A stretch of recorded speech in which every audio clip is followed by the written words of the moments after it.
Dans cette vidéo, nous allons voir 3 signes qui montrent que tu es faible mentalement.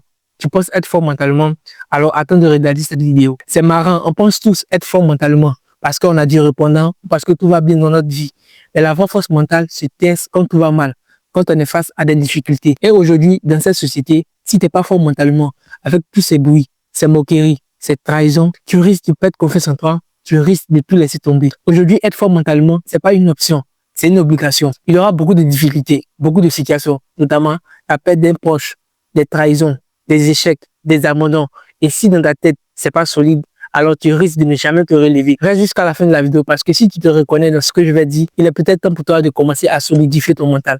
Et tout se passe ici. Donc abonne-toi, active la cloche de notification pour pas rater les prochaines vidéos. Le premier signe qui montre que tu es faible mentalement, c'est que tu abandonnes dès que ça devient dur. Si tu as déjà abandonné quelque chose à la moindre difficulté, alors je suis peut-être désolé, mais tu n'es pas assez fort mentalement. Avant de vanter l'ampoule, Thomas Edison a échoué plus de 1000 fois. Harry Potter a été refusé plus de 10 fois avant d'être accepté. Il faut comprendre que la vie va te mettre à genoux.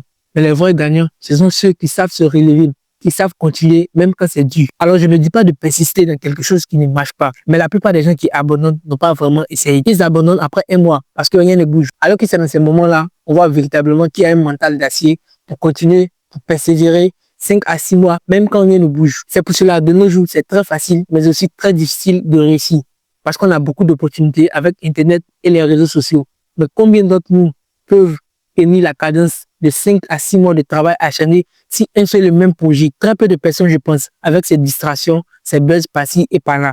C'est pour ça qu'il est important de s'entourer de bonnes personnes. Des personnes qui nous motivent, qui te disent, vas-y, même quand c'est dur. Ceux qui réussissent n'ont rien de plus que toi. Seulement leur mental sur de long terme. La deuxième chose qui montre que tu es faible mentalement, tu laisses les autres contrôler tes émotions. Un commentaire négatif ou une phrase déplacée et tu n'as même plus envie de continuer. Ou bien même, tu t'énerves. Quelqu'un te laisse en vue et tu te sens mal. Regarde-moi dans les yeux et dis-moi, dans ce monde plein de distractions, où les gens n'ont aucune connaissance, aucune compétence, aucune vision, quelqu'un va te critiquer parce que toi, tu essaies d'avancer et tu vas tout arrêter parce que juste, on t'a critiqué. Même Jésus qui était parfait, on l'a critiqué, on l'a insulté, on lui a craché dessus.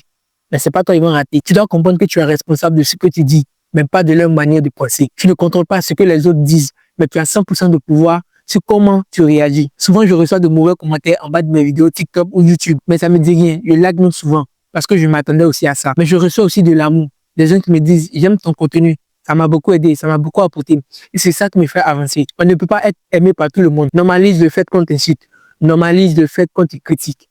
Normalise le fait qu'on t'ignore et n'attends rien de personne. Tu verras que toutes ces insultes, toutes ces critiques ne vont plus t'affecter. Le troisième signe qui montre que tu es faible mentalement, tu refuses de faire face à la vérité. Tu trouves toujours des excuses. C'est pas de ma faute.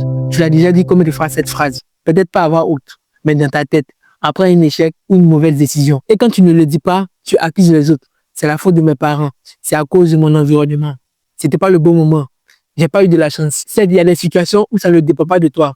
Mais il y a des situations où tu sais que tu aurais pu mieux faire. Mais au lieu de ça, tu trouves plutôt un bouc émissaire. Et cette manière de penser prouve à quel point tu ne sais pas ce que tu vaux. Parce qu'à toi tout seul, tu peux tout changer. Tu peux tout faire basculer. Même si tu es dans un environnement défavorisé, même si tu es handicapé, même si tu n'as pas les mêmes opportunités, il suffit de t'améliorer, de penser que tout ce qui t'arrive, c'est de ta faute, de travailler, de te donner les moyens. Et tu verras que l'univers va s'aligner avec ce que tu vibres. Tu n'as pas besoin d'être parfait, juste d'être honnête avec toi-même. J'ai fait une vidéo sur les 3 types de personnes à fuir. Si tu veux réussir, je t'invite à aller la regarder. Abonne-toi si tu es intéressé par le contenu que je fais. Laisse-moi un like et active la cloche de notification pour ne pas rater les prochaines vidéos. Sur ce, on se dit à la semaine prochaine pour une nouvelle vidéo.